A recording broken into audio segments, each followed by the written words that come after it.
looking at this section and what it has proposed, it is clearly meant for every member of the board. And if you look at the area that is covered, it is wide enough that every geopolitical zone can find somebody with these qualifications to sit on the board. So I don't think that going back to limit the qualification of other members makes any sense. We can find a good lawyer from everywhere. We can find engineers, accountants, economists, everybody from every part of Nigeria. So I think the thing should just apply to everybody and let us leave going back to segment it again. The way this clause 6 reads now, to me, it appears that other members of the board can hold office for more than 8 years, but only the executive directors are limited in their tenure. Is that the intendment of the Act? I would have thought that if we are limiting the tenure of office of the board, everybody should do a maximum of 8 years and move on, so that fresh faces can come. It says a member of the board, other than the managing director and the 2 executive directors, shall hold office for a term of 4 years in the first instance and may be reappointed for a further term of 4 years and no more. That implies that those that are non-executive can continue to stay on ad infinitum.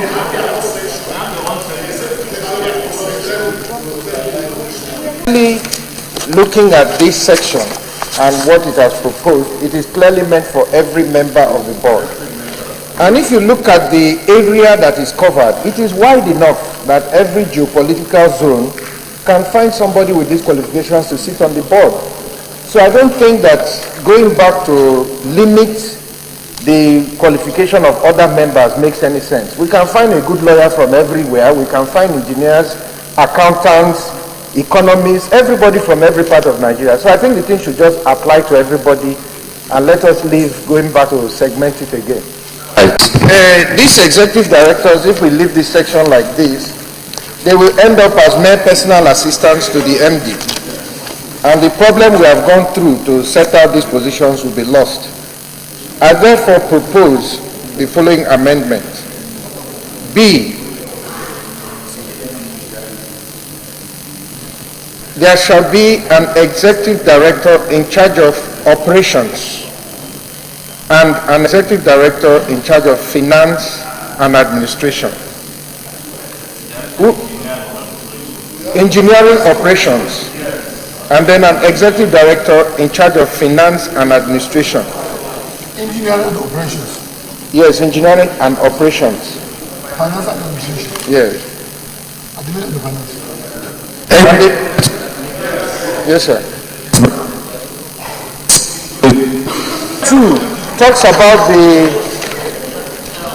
removal of the managing director. Sir, if you look at the intendment of 11.2, it says the 11.2.5, that's where I'm reading from.